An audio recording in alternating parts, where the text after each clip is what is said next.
இடரற்ற உறவுகளுக்கு உதவ கரம் கொடுப்போம். தாயகத்தில் இயற்கை இடர்களால் அல்லலுறும் வடக்கு கிழக்கு மலையக மக்களுக்கான IBC தமிழின் உறவு பாலம் வெள்ள நிவாரண பணி. தொடர்புகளுக்கு 0044 7832 76 95 22 மற்றும் 0094 77 137 7306. வணக்கம். மீண்டும் மற்றொரு ராஜ்யம் நிகழ்ச்சியினூடாக சந்தித்திருக்கின்றோம்.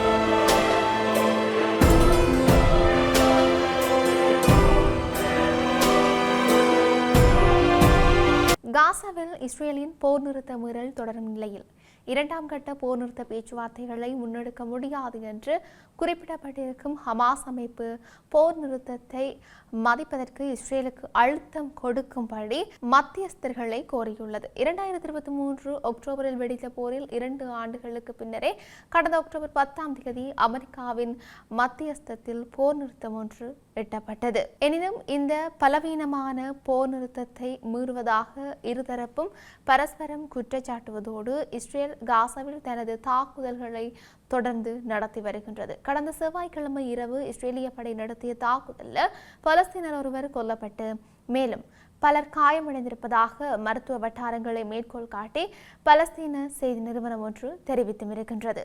வடக்கு காசாவின் பெஜித் லாஹியாவில் இஸ்ரேலிய இராணுவத்தின் ஸ்னைப்பர் தாக்குதலில் 35 வயது ஆடவர் ஒருவர் கொல்லப்பட்டதாக அது தெரிவித்தும் இருந்தது. அதேபோன்று மத்திய காசாவின் டெயிர் அல் பலாவில் அடைக்கலம் பெற்ற மக்கள் மீது இஸ்ரேலிய படை நடத்திய துப்பாக்கிச் சூட்டில் பலரும் சிறு காயத்திற்கு உள்ளாகி இருப்பதாகவும் மருத்துவ வட்டாரங்கள் தெரிவித்திருக்கின்றன. இந்த நிலையில் காசா போர் நிறுத்த உடன்படிக்கையை இஸ்ரேல் மதிக்க தவறியிருப்பதாக ஹமாஸ் அரசியல் பிரிவு உறுப்பினரான ஹொஸ்ஸம் பத்ரான் குற்றம் சுமத்தியும் இருக்கின்றார்.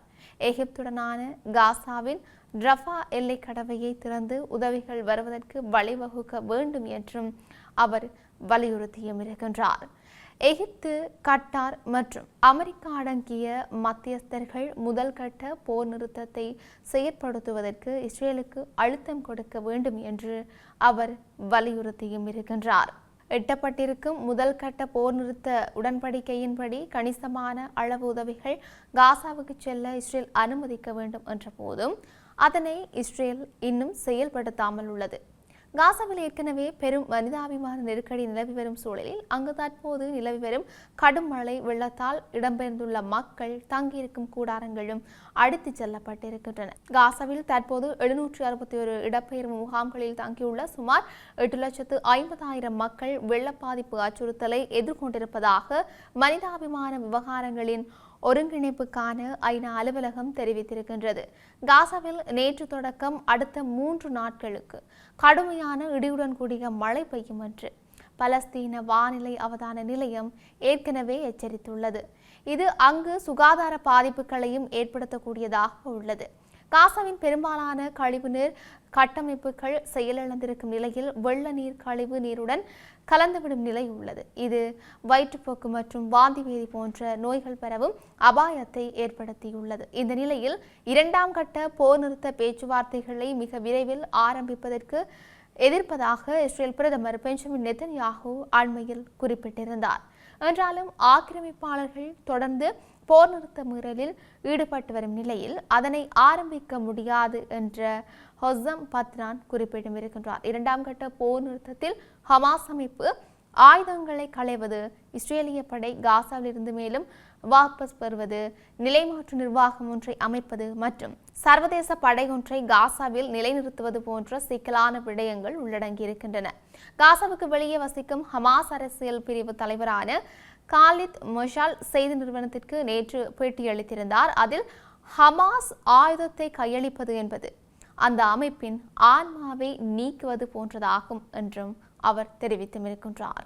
இது இப்படி இருக்க கடந்த ஜனவரி மாதம் முதல் தற்போது வரை வெளிநாட்டினரின் 85,000 விசாக்களை ரத்து செய்துள்ளதாக அமெரிக்க வெளியுறவுத்துறை தெரிவித்திருக்கின்றது. அமெரிக்க ஜனாதிபதியாக டொனால்ட் ட்ரம்ப் கடந்த ஜனவரி மாதம் பொறுப்பேற்றதிலிருந்து பல்வேறு அதிரடி நடவடிக்கைகளை எடுத்து வருகின்றார். அமெரிக்காவை மீண்டும் பாதுகாப்பானதாக மாற்றுவோம் என்ற முழக்கத்துடன் அவர் செயல்பட்டு வருகின்றார். இது குறித்து அமெரிக்க வெளியுறவுத்துறை அதிகாரி நிருபர்களிடம் குறிப்பிட்டிருப்பதாவது, ஜனாதிபதி டொனால்ட் ட்ரம்ப் செயலாளர் மார்க்கோ ரூபியோவும் ஒரு எளிய ஆணையை பின்பற்றுகின்றார். அமெரிக்காவை மீண்டும் பாதுகாப்பானதாக மாற்றும் வரை அவர்கள் ஓய மாட்டார்கள். கடந்த ஜனவரி மாதம் முதல் 8,000க்கும் மேற்பட்ட மாணவர்கள் உட்பட வெளிநாடுகளைச் சேர்ந்த 85,000 பேர்களின் விசாக்களை நாங்கள் ரத்து செய்துள்ளோம். இது முந்தைய ஆண்டை விட 2 மடங்கு அதிகம். தாக்குதல்கள் மற்றும் திருட்டுகளில் ஈடுபட்டவர்கள், நாட்டின் பாதுகாப்புக்கு அச்சுறுத்தல் விளைவிப்பவர்களின் விசாக்களை நாங்கள் ரத்து செய்துள்ளோம். இவை மட்டுமே கிட்டத்தட்ட பாதி விசா ரத்துக்களுக்கு காரணமாகும்.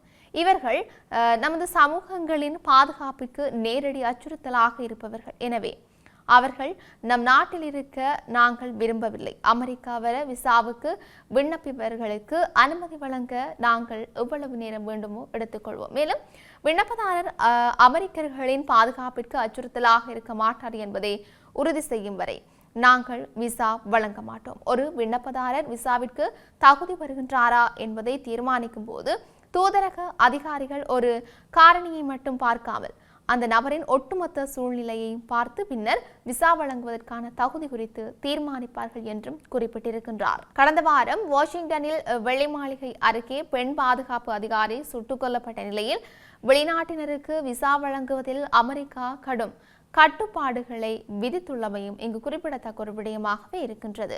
தொடர்ச்சியாக அமெரிக்காவில் பல்கலைக்கழகம் ஒன்றில் துப்பாக்கிச்சூடு நடத்தப்பட்டிருக்கின்றது.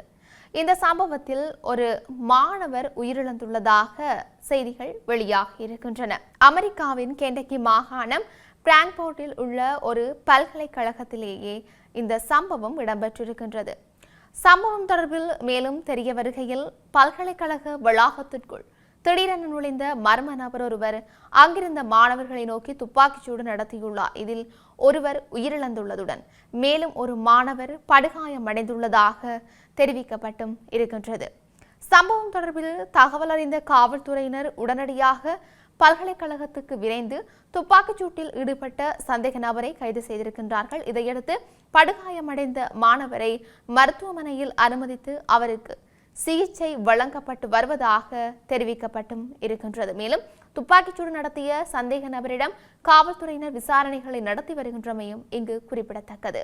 இவை ஒரு புறம் இருக்க, சீனாவின் தெற்கே குவாங்டாங் மாகாணத்தில் உள்ள அங்குள்ள சாந்தவ் நகரின் குடியிருப்பு கட்டிடம் ஒன்றில் திடீரென தீப்பரவல் விபத்து ஏற்பட்டிருக்கின்றது.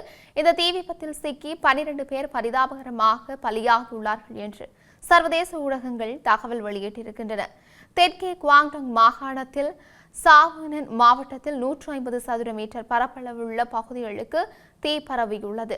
தகவல் அறிந்து சம்பவ இடத்துக்கு விரைந்து வந்த தீயணைப்பு படையினர் சுமார் 40 நிமிடங்கள் போராடி தீயை கட்டுக்குள் கொண்டு வந்துள்ளனர். தீ விபத்திற்கான காரணம் பற்றி மேலதிக விசாரணை நடைபெற்று வருகின்றது. கடந்த ஒரு வாரத்துக்கு முன் சீனாவுக்கு உட்பட ஹாங்காங் நகரில் ஏற்பட்ட தீ விபத்தில் சிக்கி 140க்கும் மேற்பட்டோர் பலியாகி 75 ஆண்டுகளில் இல்லாத அழிவை அந்த நகரம் சந்தித்திருந்தமையும் இங்கு குறிப்பிடத்தக்கது. இப்படி இருக்க உலகளவிய ரீதியில் இன்னுமெல்லாம் நடக்கப் போகின்றது என்று நாங்களும் பொறுத்திருந்து பார்க்கலாம். மீண்டும் மற்றொரு பதிவினூடாக சந்திக்கலாம். வணக்கம்.